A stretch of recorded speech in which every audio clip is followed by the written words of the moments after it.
Here with a drum, you're getting some of these, so the fat's dripping down on the coals, it's creating these vapors, these flavor vapors that are coming up, and they add to the flavor.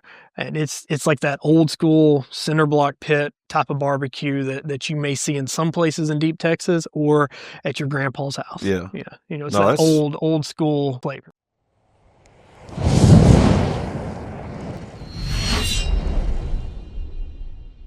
All right, welcome back to OutTheSmoke. We're in the studio today. We're going to talk a little bit about drum cookers, and what better person to have than Drew Davis himself, Razorracks BBQ. Drew, how's it going? Doing great. Ready to get back cooking. Yeah, it's that time of year. It is. We just got done cooking a hog in the parking lot, so maybe you'll get to take some back to Mississippi, Arkansas. Other side of the Mississippi River. Yeah. But Drew, I brought you in because of one particular reason. Is you are, as far as I know, the first person and only one of two people to win a full KCBS comp on one can. To my knowledge. And the other person's pretty respected guy as well, you know. And that was what, last year, recent? Yeah, and I was actually at it. Yeah. It was up in Idaho, of all places, to find me. Darren Worth recreated the magic with one can up there, and I got to witness it and validate it. Yeah. Yeah. Yeah. I can't imagine. Yeah. Like, I mean, we cook on all sorts of pits, but we make sure we have ample space. True. And with the drum, you don't have ample space for a 4-meat category. True. And that's why you see a lot of people with 3 or 4 of them, or some people even have like 5 at a contest for whatever reason. Maybe, you know, those extra categories or something. Yeah. We're going to dive deeper into that for sure, because when I was actually, I can't remember what contest I was at. We were following along on Facebook and my jaw hit the floor. And it's an awesome story. But anyways, tell us a little bit about yourself, where you're from, what you do for a living, anything like that. All right. So from north central Arkansas, a little town of Pleasant Plains, about 258 people, I think is what the population sign says. My day job, Monday through Friday, I'm a physical therapist. My wife's a nurse, and we're comprised the team of Razorracks BBQ. We've got a little 5-year-old girl that comes to most contests if the weather's right. We don't have a trailer per se, so we got to pick and choose those whenever she comes. Other than that, you know, I love to golf, love to watch sports. Like my Razorbacks got beat last night. I stayed up till midnight watching that fiasco. But I think Ole Miss plays. They play tonight. Play tonight. So I'll be sitting on the porch watching that too. Yeah. No, I guess so as long as I can remember, y'all have always pretty much cooked off the tailgate. Yeah. For the most part, that's what we call it. Tent cooking, canopy cooking. Yeah, there was a short period of time where I had just a cargo trailer. Yeah. Nothing inside besides hauling old hickory. But outside of that, it's always been a canopy and a table. Yeah. And you started on drums, didn't you? Or what was your first competition cooker? So first cooker, I had a 18.5-inch Weber Smoky Mountain. A buddy of mine had a Big Green Egg, and we went to our first contest in Alma, Arkansas. Didn't know what to expect. We lit the pits at midnight, hung out all night, cooked as much as we could, and got a couple calls and set that hook. But ever since then, I got one of the first drums ever. They got popular probably about 2014. Yeah. And I still got one today. That's that first drum I got is $500 back then. One of the Gateway originals, and that thing still cooks, and I still take it with me. And what's the retail on them now? Last I checked, I think they're $14.99 maybe. Like they basically tripled in price. Yeah. Which everything that's a whole other story. Yeah. It's quality, reputation, and then inflation. So one of the first memories I think I have of Razorracks was we were at Somerville. The Bull Moose. Yeah. That contest they always liked our flavors. We always done well there. And it was one of them weekends where Friday night gets there. You're always like, when we first got started, we're always like, you know, looking at the competition, like, who's here? Yeah. Do we have a shot? You know? And I was like, man, we got a shot this year. Like, there's a couple good cooks here. We just do what we have to do. And we got a good shot. Well, here comes a little black F-150 with, I don't know how many, I might have had 4 or 3. I think we had 3. 3 cans in the back at about 7 o'clock that night. And that's when we met Razorracks. Yeah. I still remember that story. Like, y'all were one of the first teams to start giving us a little credibility. And I still take that as a great compliment. Remembering y'all like, oh crap, y'all are here, and we thought y'all were just blowing smoke to us. We'd had one GC to our name at that point, but sure enough, that was a good weekend for us. Yeah, as I remember, y'all granted and we reserved. I believe so. Yeah. So no, I always every time Friday night never fails. Like, oh, where's Razorracks? I'm like, oh, I got a couple more hours. They'll be here. Yeah, but it's been fun, and we always talk about why we compete and. It's some cool trophies out there. It's always good to win some money, but it's the people. Like we've met some of the best people out there, and that's one reason. Because you get to do things like this. Mm-hmm. You're always going to have that opportunity to meet somebody and maybe speak to, hey, you interested in cooking? Oh, I love cooking at home, and you bridge that gap, and who knows, they might be chasing points next year. You never know, man. You never know. There's always a new wave of people coming in. So started on a can or. Had a can back then. You've transitioned. You had Old Hickory for a little bit. Yep. You also have a stick burner, a Jambo. Do. You got two? One. And then you still cook on cans. So tell me why. Like, what is your theory? And I know it works for you. Yeah. But what's your niche to it to where you just can't turn loose of it?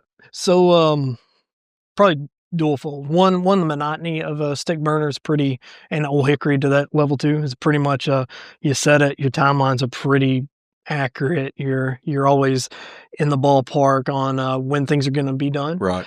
But that drum, you actually have to cook. You do have to watch things. You have to feel things. You have to pay attention a little more. So it kind of gets me out of my comfort zone and gets me back to my roots of cooking. The other thing, right now in the competition market, you got mainly stick burners, whether it's an Outlaw or Jambo or whatever it may be, and you got drums. Right. And the way I describe it, my floor on a stick burner, I think might be just a little higher than a drum, but I don't think my ceiling's as high. Like, I think if a drum cook goes out there and just knocks everything out of the park, they have the best shot to win that game. Stick burner still got a high ceiling, but not quite as high as that drum smoker does. So I'll follow with that. Would you feel a drum has two benefits, or could be positive, could be negative. They stand out. Mm-hmm. Like, that flavor is distinct. Unique. And you can tone it down, you can amplify it, depending on what you want and what you like, whether if it's at home or whether you're at the contest in an area where, like, there's parts of the country where I will only want to take a drum to. Right. So I think those judges love that flavor. They're used to it. Yeah. If I've got a drum somewhere else, I may try to tone it down a little bit. So, with that being said, I've been at contests where we cooked a contest 2 years ago, and Blowing Smoke, I don't know if you ever met him or know him, cooks on cans. He's super, super good dude, super nice. He showed up to Rib Fest, which is an outlaw contest, Yeah. And of course, Jay don't care. He cooked on his can. And I looked at him, I said, you got two options, first or last. Because you got 20 teams with the exact same pit. Yeah. And similar. You got one that is completely different, a lot stronger flavor, it's just different. Mm-hmm. It's either going to stand out and they're going to love it, or it's going to stand out and they're going to hate it, and I think that goes kind of like you were saying, like different regions. Cause I've been to contests where top 5 forums a can, mm-hmm. and you go the very next weekend, 100 miles down the road, top 5 forums Outlaw, or stick burner, so it's weird how that works. Mm-hmm. And the judging pool, you think it would be more consistent, but it's not. It's subjective. Yeah, like everybody, you think, oh, everybody's going to like this. No, not necessarily. Not necessarily. So on that subject, I've been kind of humbled the last 2 weekends cooking. I hadn't cooked bad per se, but turned in really good food, and I've been humbled, even though you think you have turned in really great food. I've learned too, if I like it, and everybody says if you like it, you're not going to do good that day. Yeah. And I think there's a reason for that. And I believe that is because, like, for me, if I like it, I know for a fact it's probably going to be a little spicy. Yeah. It's probably going to be really savory. And not everybody likes that. It's going to be outside that circle you're trying to paint inside, And that kind of describes exactly the last 2 weeks for me. Now, I also have a little superstition, like me and my wife, we don't talk about nothing until after awards. I hate even like trading food with people. I kind of feel like that's bad luck. But what you said really speaks volume to me. Like, I do love the savory. I like a lot of flavor, because when we're eating the same thing, all throughout the year, it kind of gets a little... It gets boring. And so you want something a little new, a little more pop to it. And I think that your teammate, people don't realize this. if you're not the taster or your wife's the taster, like for me, my brother, if he likes it, we're good. Yes. Because he doesn't like as much, bold of a flavor. So I know if he's like, man, that's good. And I'm like, really? Like, man, that's flat. But we usually do pretty good. If Jamie likes it, we're solid, And you got to trust that person. You'd have to. I trust my wife a ton in that and category. If your wingman or wing wife, wing brother, whatever, is your cooking partner and they have that palate, you better cherish that. Yeah, and trust that. Trust it. Yeah. They may tell you something make you mad, but just go with it, But enough with the competition stuff. We could go on forever. Yeah. So tell me what is a can? We'll start off simple. What is a can? What is a drum? So can's kind of a mix of a live fire per se, because your meat is right over the flames. Where you offset your gravity feed smoker, your meat's away from the fire, so you get that's more your traditional smoking. Right.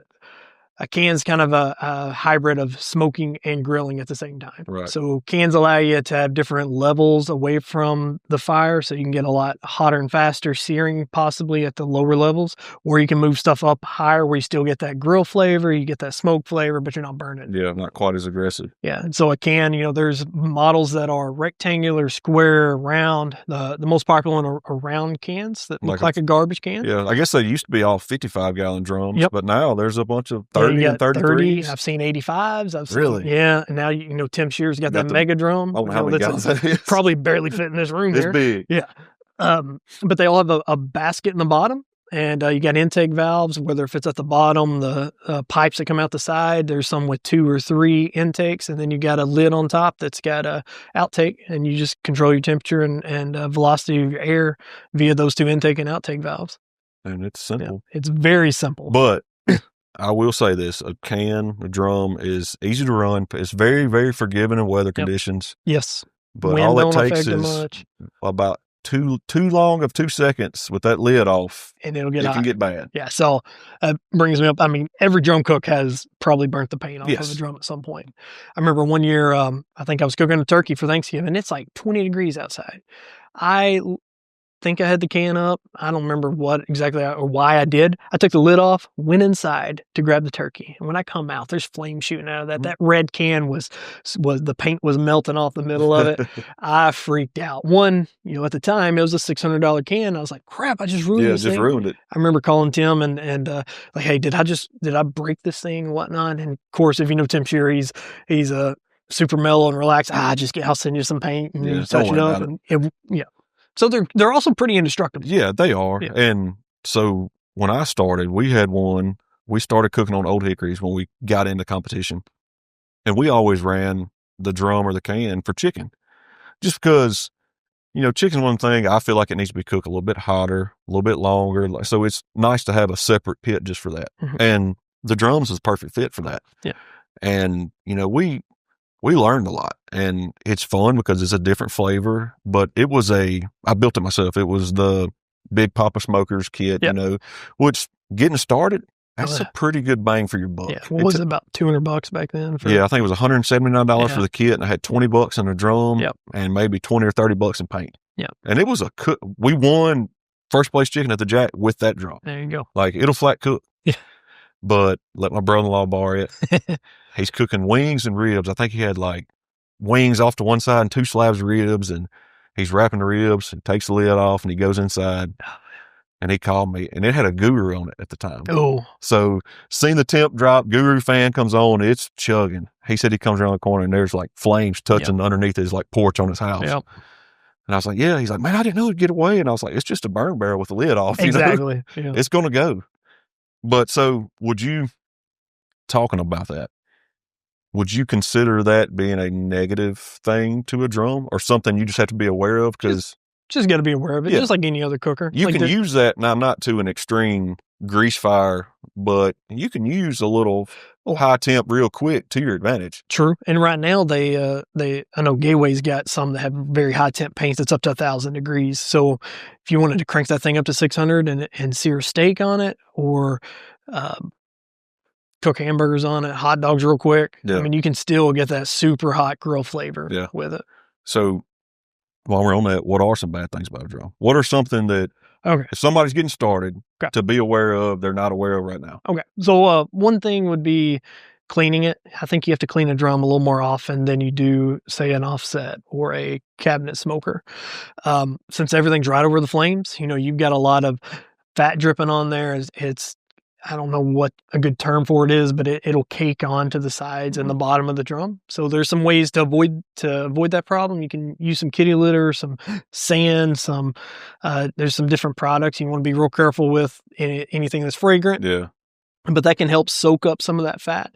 But in my early days, man, I never cleaned those things. And when I first kind of realized, it's a funny story, actually, going to the jack when we got one of those little white guys, at the jack, they look at your pits. They want them to be clean.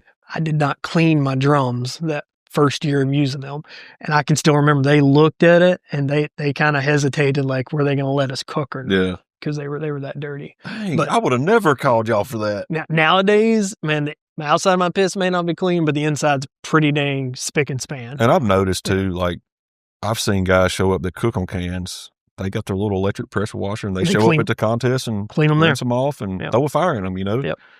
And I got one and I've done the same thing you did. I got one of my first gateways. Like, it's got a insulated crust on the inside. Yeah. And I can't get it out now. Yeah. Like, I've tried everything, but it's just a play pretty over in the corner now, Yeah. But what else you say, like, to be aware of?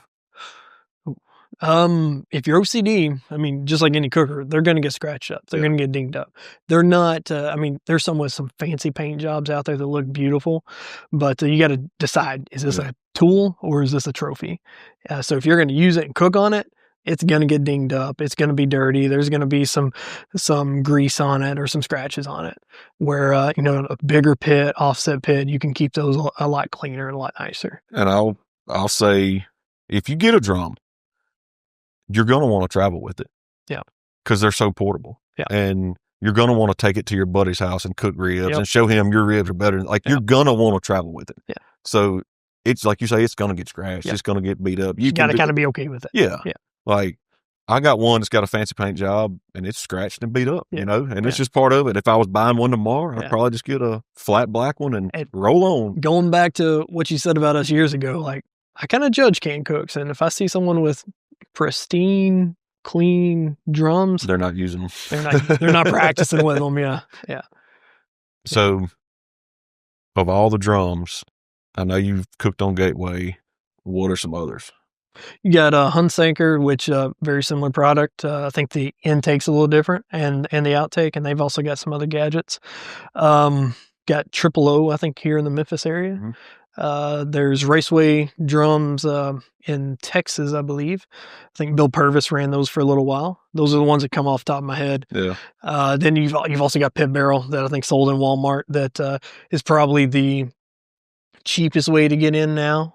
They do have some issues with them. Like, they're not going to... What's the price point? And I don't know what they are now, but they were... Let's look it up. Yeah. I'm going to guess $3.99. Yeah. I don't think they're that bad, really. Yeah. But they do have, they're not fully enclosed. Like, I think they got holes in the tops where you can throw rebar through there and hang stuff on them. Yeah, I think which is cool to do. Price is Right rules here. Let's see. $3.99. $3.99 for the 18.5-inch pit barrel. So did I get it right on the money? Yeah. Does that mean you got to buy me one? Like, I mean, we can. We'll get you the junior. They got that Oklahoma Joe Bronco. Mm-hmm. That's one that's... Oh. Yeah, I've heard a lot of people have good luck with that. So that one reminds me of Kelly Worth's 4 Legs Up. So they're both compactable. So they come in a box, probably about 2 foot tall, whatever the width of the can, but each section kind of fits in the other. So you could really put that in the trunk of your car if you wanted. Right. That'd be pretty cool. Yeah. Something that you can travel with is what, like now, like we had big pits and it's cool, but stuff you can travel with and go cook makes a big difference. It's one of the worst things is to drive 4 hours home after a contest and you're having to haul a trailer behind you. Traffic or it's raining. I mean, nothing will give you a headache or make you more tired than having to think about that trailer behind you. So covered a couple brands. If you was going to go buy one tomorrow, to step away from Razorracks BBQ, be the neighborhood celebrity in the cove dad. If you were going to look for a drum, what are some things you're going to look for? the positive things, and just what's going to help you make your decision. Okay. So, I want to make sure it's enclosed. Like talking about that pit barrel, it's got some holes in it. That's going to affect your airflow. Right. It's going to maybe make it to where it'll spike or die down. Wind changes. Yeah. So it's going to affect it. So I want something completely enclosed, good secure lid. I also want something with multiple rack layers. So like the Gateway's got 3. I'm not sure about some of these others, what they have. That kind of another topic later on is your layers, especially at home. Like there's certain things that I will cook on the middle layer. There's not much I'll cook on the bottom layer, but the middle layer I think is a lost art and a whole nother like cheat code for a drum. Really? Yeah. We're going to circle back. Okay. But then your intake valves. You want to be sure you've got easily adjustable, firm, sturdy. I've never used a Hunsaker. I've heard the issue with them with air coming up from the very bottom is a little different. So I'm very partial to Gateway drums and how they're made. They're easy to adjust, easy to see, and wind doesn't affect them at all. And they're kind of like, especially in the comp world, they're pretty much the gold standard. Yeah. Like there's a lot of drums out there and all of them are great. Yeah. But they're all chasing the same thing. Yeah. They're all trying to replicate. Yeah. And at the end of the day, it's still just a 55-gallon can with some vents on it that you can cook on. Yes. And that's what makes them so great is they're so simple, but yet they turn out fabulous food. Yeah. So what flavors, what is that flavor? What stands out and how do you explain it to somebody that's never cooked over live fire, over coal? Oh, okay. So one, that's going to be hard to explain that to somebody. That we may sell a few drums. We start talking about this flavor. Yeah. So, I mean, it's intense. It, if you've ever grilled a steak over a live fire, a charcoal fire versus a propane fire, you'll kind of understand what we're trying to explain here. But it's a very intense. You get to actually taste a little bit of the heat from it, where your others that are indirect, you've really just got this warm air that's flowing past it. You're getting the actual smoke, but nothing additional. True. Here with a drum, you're getting some of these. So the fat's dripping down on the coals. It's creating these vapors, these flavor vapors that are coming up, and they add to the flavor. And it's like that old school cinder block pit type of barbecue that you may see in some places in deep Texas or at your grandpa's house. Yeah. Yeah. It's that old school flavor. That nails it. And, you talk about it being bold. It does. Like the first time I cooked on a drum, man, I put 4 or 5 cherry chunks on there. Yeah. It was smoky. Yeah. And it had a lot of flavor. You know? But you learn, like, it doesn't take much. Yeah. And I guess the best way I could describe it is think of just a grilled pork chop. Yeah. Like over coals, not on your gas grill, like on a Weber kettle or a Park grill, just a simple grilled pork chop. Yeah. And you pick up on the caramelization of like the sugars, and then you think about like the sugars and all the spices dropping on the coals, and that's just going right back up. And do you baste as much with a drum or spritz? No. Like it holds a lot of humidity in that can. It does. Because again, all that fat, I mean, there's a lot of moisture in meat. Like red meat has a ton of water in it already. So it's letting that out and then it's steaming back up on it. Right. Yep. So what would be, you said you'd go Gateway. If you was, like I say, the neighborhood dad, most people outside of competition, I would say, probably don't know much about Gateway. It's just, they probably see them, but they're more of seeing what's at Academy, what's at a Walmart. Mm-hmm. Which route are you going to go that way?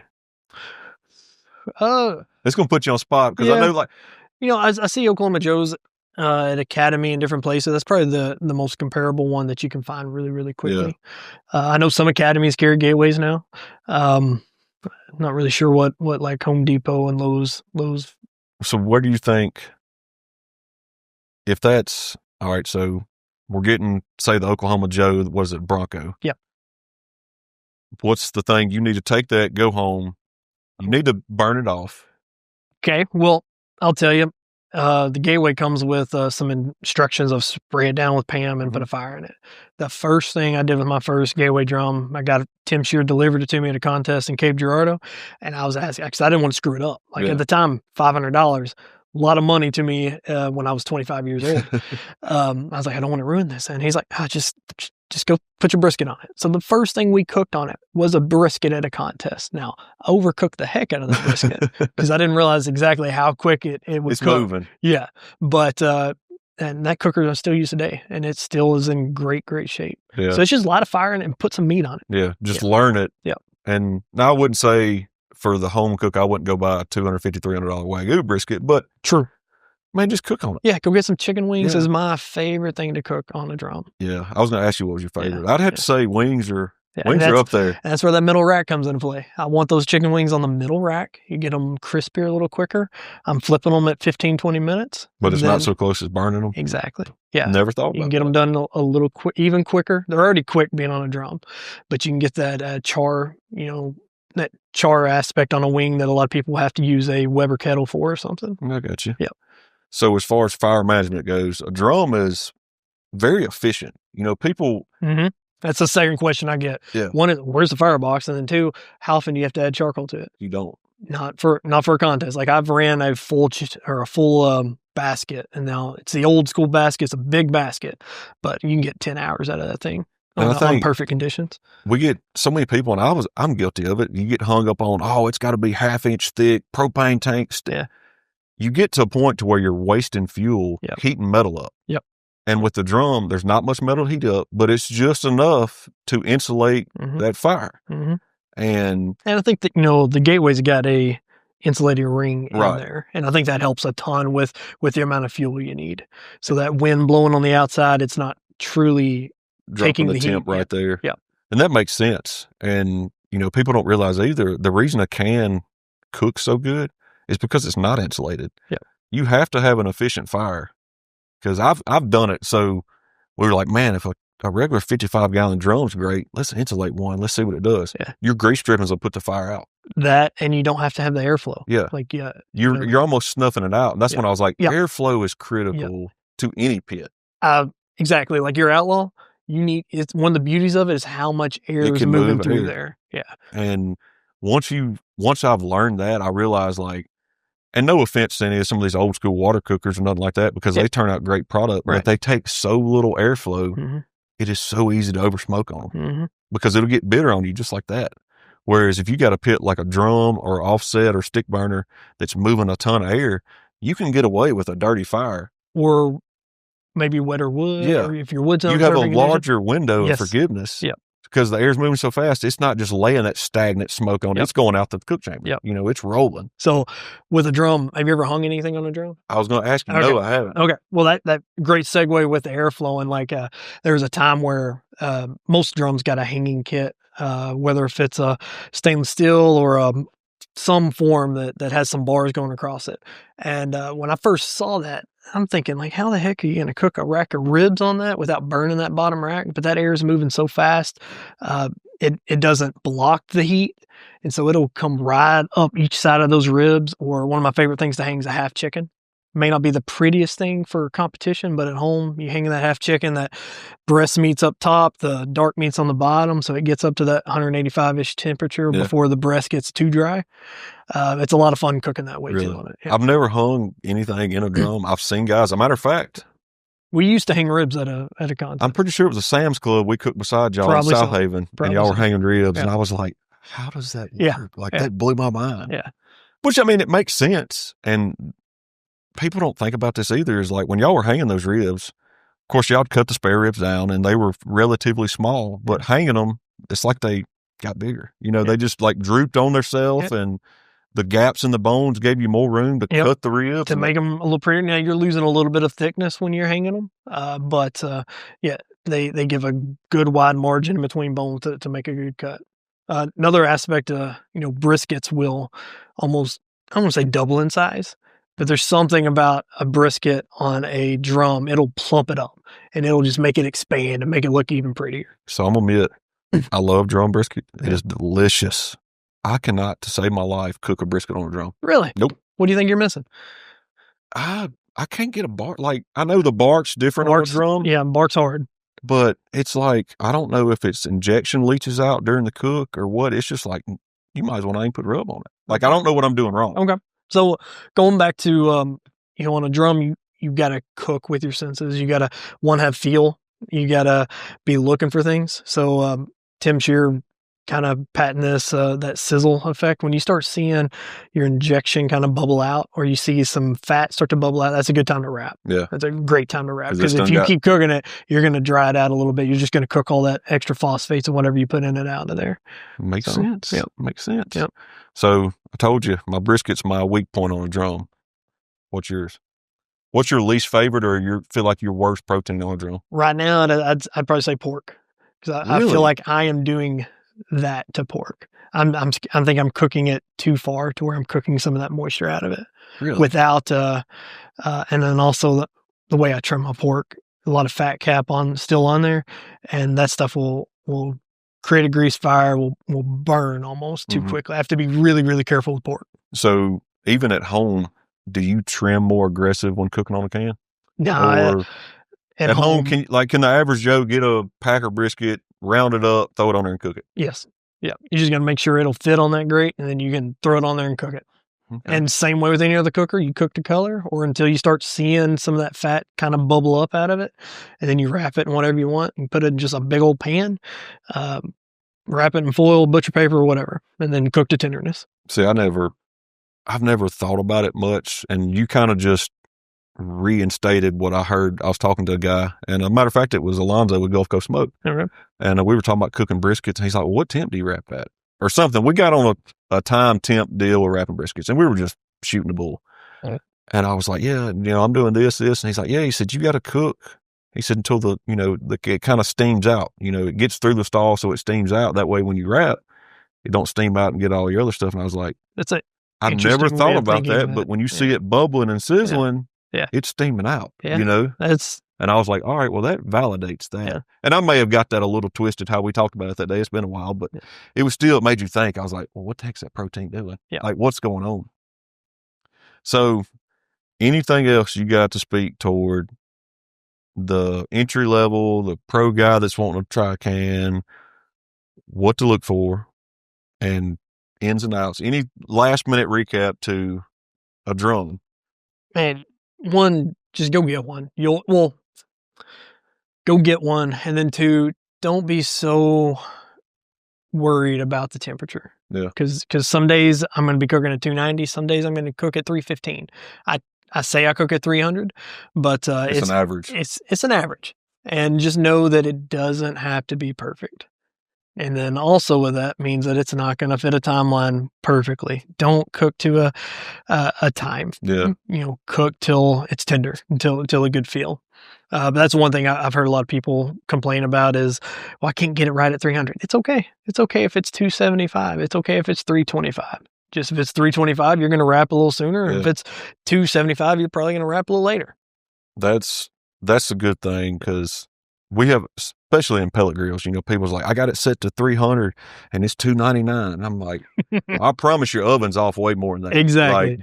Yeah. And the top of your oven, the bottom of your oven is going to be like a digital thermometer to me for a pit is the worst thing that ever happened to barbecue. Yeah. Like, just get an analog gauge. If it's close, it's good. Oh, and two, your drums and thermometers are going to be a little different. Like, I've got two gateways and they're different. And I know they're different. One, I'm going to run a little north of 300, and one I'm going to try to run a little south of 300. Yeah. I could take the time to dial in the thermometers. But if it works, keep it simple. It doesn't matter. Yeah, exactly. All right, so my favorite story before we get out of here. We've covered a bunch about the drums, and tell me how you took a single drum and won the KCBS contest. Okay. So I had no aspirations of winning the contest going into it. I was kind of in a lull, been cooking a lot. I was getting a little bored with what I'd been doing. Mainly been cooking on my Jambo for probably 4 or 5 years. Everything was down to the second. Like, I could tell you, pork's done at 9:15, ribs are going to be done 11:15, and it's almost exactly done at that time. Just kind of in a lull, wanted to do something different. I remembered a couple years before I'd seen Tim Shear and Brad Leiniger do a 1-drum challenge. They were kind of competing against each other up in Springfield, Missouri, and it looked like they had a blast doing it, which they loved to compete against each other. And I think they were filming something for the barbecue league at the time. But I think they finished, like, one finished maybe 5th and one finished 8th or something. I think I reserved it that day. But in the back of my mind, I always knew I wanted to try that. Yeah. Now, competition barbecue is not the cheapest hobby to have. Agree. There's there's a little bit of a risk involved. Well, I decided to pick a cheaper contest, one that I think it probably cost me $200. It was actually a double. I'd only chose to cook day one of it, so that kind of added a little to it, where I won it and got to just hightail it out of there and leave everyone else there talking about what I did the next day. But I picked a contest. I committed to it. I told my wife that, hey, I'm going to do this. This is probably crazy, but I'm going to try it. And so I knew with the space ramifications with one drum, I cooked one flat, cooked, I think, 3 collars, and I got up probably an hour earlier, started earlier, wanted to, in my mind, get the big meats off before I started ribs and especially before chicken. Yes. So I started earlier. I believe for 15 minutes, I had all 4 proteins on there. So I had 3 collars, 1 flat. They were wrapped. They were both on the middle grate. And I had ribs on and I had chicken on for 15 minutes. I think I cooked 2 racks of ribs and I had 8 thighs. Had to hit your marks. I did. So that day, I think chicken was probably a little too tender. I probably overshot it a little bit. Cooking 1 pan instead of 2 probably was the issue. But when I turned in my boxes, I do remember thinking chicken's a little over. We got a 7th place, 8th place call with it. And it is a small field, but had a lot of people chasing that last jack bone. Right. So there were some good, you had Joe Pierce, you had Kelly Wirtz, you had a lot of great cooks that day. Ribs didn't get a call. I thought they were decent. We got 2nd place in pork, and we won brisket. And when I won brisket, one of them I think was a 180 or something.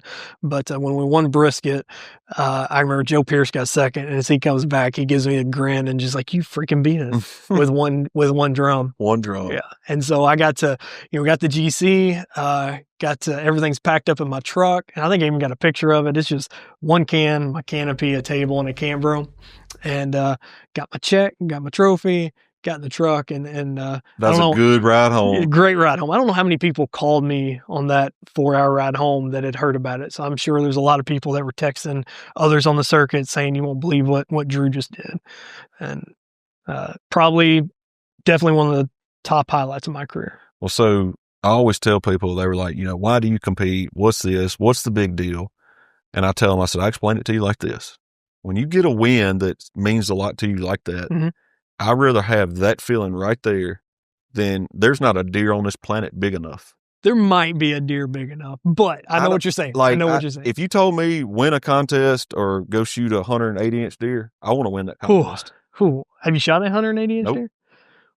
Shoot one. I ain't won enough contests. Okay. What it boils down to. Shoot one and then come back to me. Yeah. But I know what you're saying. But it has a special feeling, and ones like that mean a lot, and they stick with you. You know, and like Murfreesboro, that's one of mine that it just hits different. You know, when you can do good at Murfreesboro, it's like, man, it gets you in your feels. Yep. So, and you're probably a goal-oriented person, right?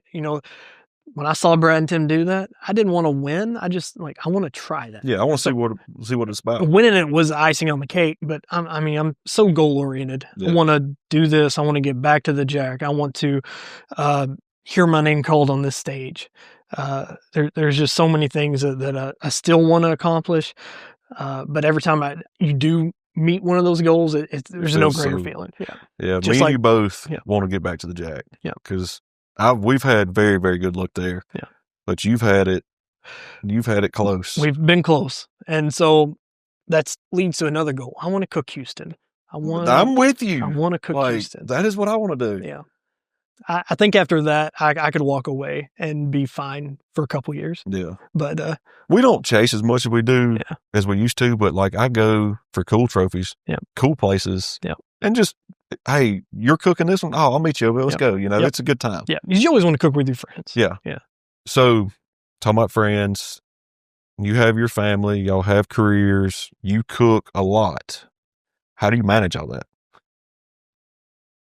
Luckily, your wife is just as passionate about it as you are. Yeah, she has to love it. And I'm glad she does. And we're coming to a new season with us. We got a 5-year-old girl, and so these next 10 years, 15 years are going to be different. Yeah. But, I get after it. There's times where I get up at 5 o'clock in the morning and trim meat. There's times where I stay up till midnight trimming meat. I'm one of those that I have everything done before I get there. Yeah. But Which makes a huge difference. Huge difference. But I try to make it work. Try to take advantage of every second God gives me every day. Well, I can't deny that it does. It takes luck. I'm in the same boat. My wife is passionate about it too. Now, she don't get upset if she misses a contest, but she has no problem going to help. And it takes a team. My brother's 100% part of that. Yeah. And once you get that crew, mm-hmm. it's a blast. Yep. And you have your cooking families, and it's fun. Yeah. But Drew, I appreciate you riding over. Yeah. I know you had to drive across that river. What is it, about 2 hours for you? 2:30 to get here to her. That's not bad. Yeah. Well, if you got anything you want to say, if you got any contests coming up, maybe some of the listeners want to come see you, what you got going on. You got a Facebook page, I know. You got some product, man. Yeah. Now's your chance. Get it out there. Well, you follow us on our social media. We're at Razorracks BBQ on pretty much Instagram, Facebook, TikTok. We got some videos. We hope to get more videos in the future. But we do have a line of seasoning called All Day Seasonings. We got a AP, a sweet, and a garlic rub. Check those out on a lot of online stores and venues. Other than that, just if I can encourage you, just get out and cook. Have fun with it. I'm going to be in the soccer fields for the next couple of months, but after that, I'll be back on the circuit. I'll be cooking from about June on for the rest of the year, and I hope to have a lot of fun with it. Yep. And you got to come back to Springfest, so we'll see you there. I'll be here. I won't skip Drew's Springfest. Contest. Yeah. What do you want? One more thing. You want it how many years in a row? I believe 4. In my backyard. Yeah. Like, I'm 10 minutes from there. Yeah. But, yeah. No, Drew, we thank you, man. It's been an honor. You're definitely the first one. When we were talking about drum cookers, I was like, there ain't but one person. I appreciate that. So we do appreciate it. Thanks again. And man, safe travels home.